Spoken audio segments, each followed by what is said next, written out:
This was without a doubt Allen Iverson's most terrifying, most legendary season of his career.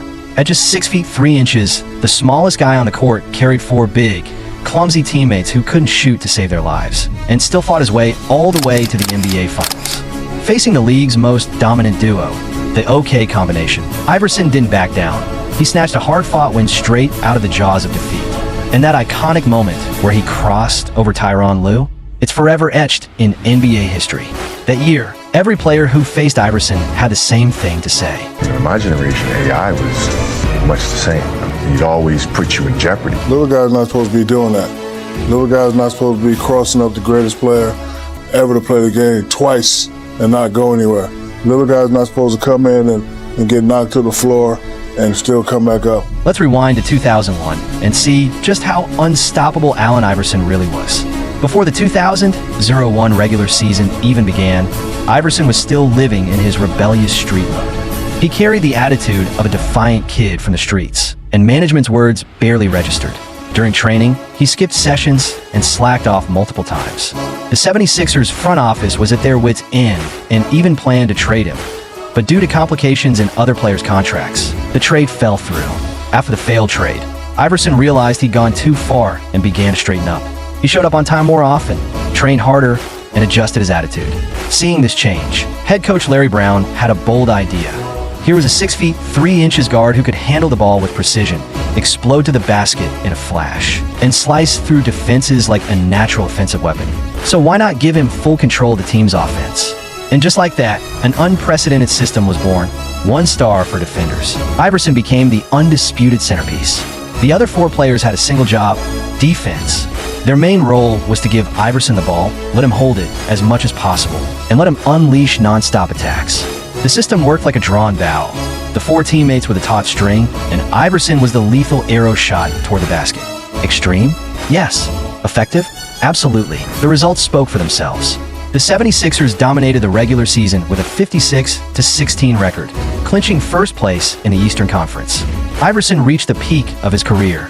He won the regular season MVP, scoring title, and steals leader, all in the same year. He became only the 2nd player in NBA history, after Michael Jordan, to accomplish such a feat. In the first round of the playoffs, the 76ers faced Reggie Miller and the Indiana Pacers. Even though this wasn't Miller's peak-era team, they were still one of the East's top squads. In Game 1, Miller exploded early, and the 76ers were stunned. They fell behind and struggled to respond. In the final moments, Miller drained the decisive three-pointer, sealing the game. Philadelphia had taken their first loss, and panic set in among the teammates. If the star couldn't stop Miller, how could the team survive? But Iverson didn't flinch. His eyes hardened with icy determination, echoing exactly what he had told the media before the series even started. I don't think no teams try to intimidate me because that's a battle you can't win. In Game 2, Iverson exploded exactly as expected. He dropped 45 points on the court, single-handedly carrying the team and snatching the first win. That's what it means to be a son of Philadelphia. From that moment on, Iverson seemed transformed. Every drive to the basket carried lethal intent. Reggie Miller could be as strong as he wanted, but he simply couldn't stop the answer. The 76ers went on to win the next 3 games in a row, sweeping past Indiana and advancing to the Eastern Conference semifinals. Next up, the Toronto Raptors, led by the semi-divine Vince Carter. Not the most dominant team in the league, but still no pushover. In the opening game, Toronto locked in on Iverson like he was the only prey in the arena. They knew if they contained him, they could snuff out the 76ers' chances. The plan worked. Iverson struggled all game, shooting 10 of 34, and the 76ers lost. After that loss, the team's energy dipped, but not Iverson's. In Game 2, he unleashed all the frustration from the previous night, scoring 54 points and dominating Toronto to even the series. In Game 3, the Raptors adjusted again, and Iverson was limited, while Carter went on a tear, knocking down 9 three-pointers and scoring 50 points, giving Toronto a 2-1 lead. But Iverson began to adapt. In Game 4, he forced the series back to a tie. Game 5, pure fire. He scored 52 points, becoming the first player in NBA history to hit 50-plus points twice in the same playoff series. Feeling unstoppable, Iverson even borrowed some of Jordan's legendary trash talk, telling the Raptors, "Tonight, the rim's as wide as the ocean." The comment lit up the Raptors and the crowd alike.